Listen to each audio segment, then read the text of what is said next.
दोस्तों, तारीख 2 मई 1999, जगह करगिल का गरकोन गांव, जो भारत और पाकिस्तान की नियंत्रण रेखा के नजदीक में बसा हुआ गांव है।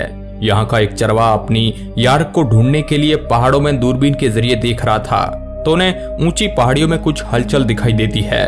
भारत के फौजियों के खाली पड़े बंकर में कुछ पाकिस्तानी घुसपैठिए सैनिक नजर आते हैं। ये चरवाहा उन्हें देखकर हैरान रह जाता है और तुरंत जाकर उसने ये जानकारी भारतीय सेना के जवानों को दी। भारतीय सेना के जवानों ने जब उन पहाड़ों के अंदर दूरबीन से देखा तो पाकिस्तानी घुसपैठियों की हलचल दिखाई देती है। इसके बाद जब भारतीय सेना हेलीकॉप्टर के जरिए सर्वे करती है तो ऊंची पहाड़ियों में बने बंकर में काफी बड़ी तादाद में घुसपैठिए बंकरों में घात लगाए नजर आते हैं। दरअसल करगिल के इस पहाड़ी एरियो में सर्दी के मौसम में ठंड बहुत ज्यादा पड़ती है। सर्दी के मौसम में पाकिस्तान और भारत दोनों की तरफ से सेना इन बंकरों को खाली करके नीचे की तरफ आ जाती है। लेकिन इस बार पाकिस्तानी सैनिकों के मंसूबे कुछ और ही थे।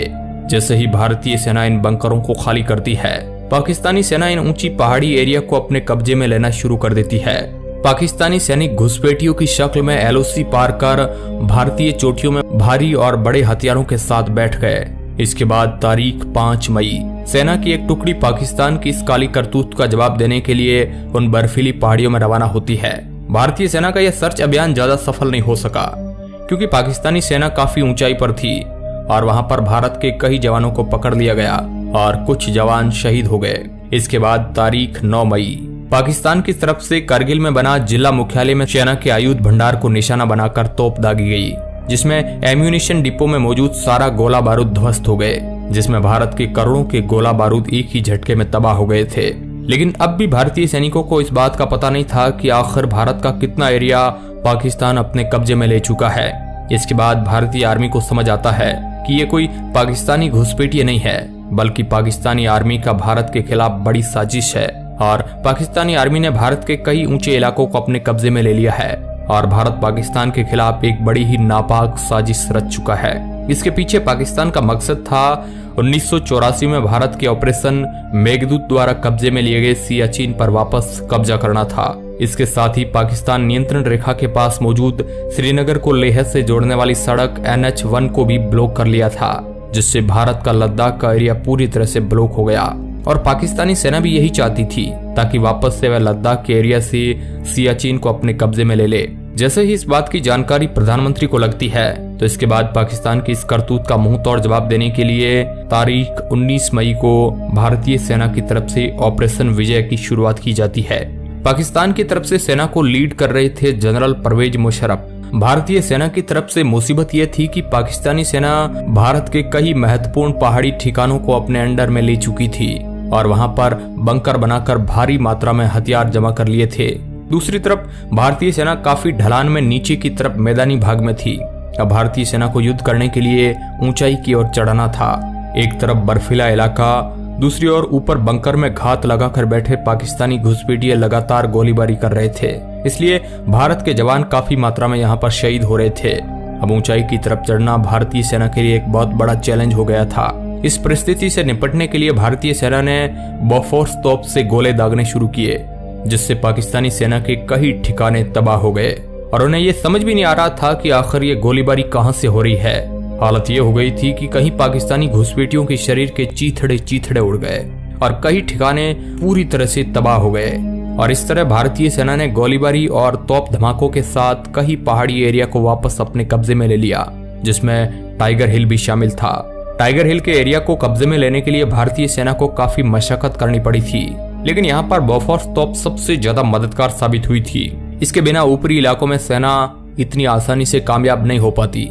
मगर अभी भी भारत के कई इलाकों पर पाकिस्तानी घुसपैठियों का कब्जा था। इसे देखकर सरकार को लगा कि इस तरह तो इन्हें खदेड़ा नहीं जा सकता है। इसके बाद 26 मई को सरकार वायुसेना के ऑपरेशन सफेद सागर को शुरू करने का आदेश देती है। मगर एक तरफ चुनौती यह थी कि पाकिस्तानी घुसपैठिए काफी ऊंचाई पर थे और इतनी ऊंचाई पर एयर स्ट्राइक को ठीक ढंग से अंजाम देना आसान नहीं था।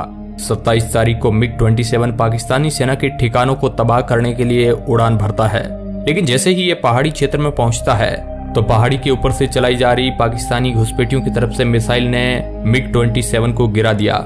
इसमें मौजूद फ्लाइट लेफ्टिनेंट नचिकेता पैराशूट के जरिए नीचे कूद जाते हैं लेकिन बदकिस्मती से वो लाइन ऑफ कंट्रोल के उस पार कूद जाते हैं। इसके बाद पायलट नचिकेता को बंदी बना लिया जाता है, लेकिन बाद में पाकिस्तान को भारत के दबाव में आकर नचिकेता को वापस लौटाना पड़ता है।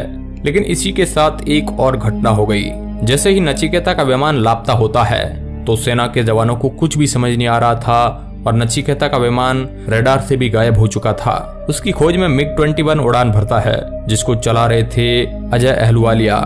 लेकिन ये अभियान काफी नीचे हाइट पर चल रहा था। लेकिन यहाँ पर पहाड़ी पर बैठकर पाकिस्तानी घुसपैठियों ने MiG-21 पर स्टिंगर मिसाइल से हमला कर दिया, जिस वजह से अजय अहलुवालिया जब नीचे पैराशूट के जरिए उतर रहे थे, पाकिस्तानी फौज ने अजय अहलुवालिया के शरीर को पूरी तरह गोलियों से भून दिया।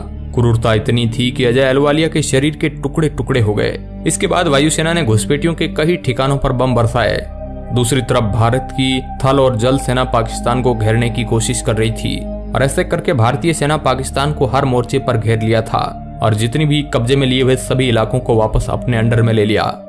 और आखिर में इस युद्ध में पाकिस्तान को हार का सामना करना पड़ा था और उसे उल्टे पांव वापस भागना पड़ा था। इस युद्ध में पाकिस्तान का अमेरिका ने साथ दिया था, लेकिन पाकिस्तानी सेना ने इस बात को कभी नहीं माना कि यह युद्ध पाकिस्तानी सेना की तरफ से लड़ा गया था, बल्कि ये कश्मीरी उग्रवादी थे, ऐसा उनका कहना था। लेकिन युद्ध में बरामद हुए दस्तावेजों और पाकिस्तानी नेताओं के बयानों से यह साबित हो जाता है कि यह नापाक करतूत पाकिस्तानी सेना ने की थी। पाकिस्तानी सेना की तरफ से इस युद्ध में करीब 5000 घुसपैठिए शामिल थे। इसके जवाब में भारत के 30,000 सैनिकों ने घुसपैठियों को नेस्तना नाबूद कर दिया। युद्ध ऊंचाई वाले इलाकों पर हुआ और दोनों देशों की सेनाओं को लड़ने में काफी मुश्किलों का सामना करना पड़ा था। परमाणु बम बनाने के बाद भारत और पाकिस्तान के बीच हुआ यह पहला संघर्ष था। 26 जुलाई 1999 को भारत ने करगिल युद्ध में विजय हासिल की थी। इस दिन को हर वर्ष विजय दिवस के रूप में मनाया जाता है। करीब 2 महीने तक चला करगिल युद्ध भारतीय सेना के साहस और जाबाजी का एक ऐसा उदाहरण है जिस पर हर देशवासी को गर्व होना चाहिए। करीब 18,000 फीट की ऊंचाई पर करगिल में लड़ी गई इस जंग में देश ने लगभग 527 से भी ज्यादा वीर योद्धाओं को खो दिया था। वहीं 1300 से ज्यादा वीर योद्धा घायल हुए थे। युद्ध में 2700 पाकिस्तानी सैनिक मारे गए और 260 पाकिस्तानी सैनिक जंग छोड़ के भाग गए थे। दोस्तों, देशभक्ति में भी फर्क होता है। इस युद्ध में मारे गए पाकिस्तान के सैनिकों ने पाकिस्तान ने उनका शव लेने से मना कर दिया था और कह दिया था कि यह हमारे सैनिक है ही नहीं, बल्कि ये घुसपैठिए है। और यहाँ पर भी बेचारा पाकिस्तान झूठा नहीं था, क्योंकि ये घुसपैठिए तो थे, लेकिन जो भी हो भाई, उनको बहुत बुरी तरीके से हार का सामना करना पड़ा था। वो तो शायद ही दोबारा युद्ध करने की सोचेंगे।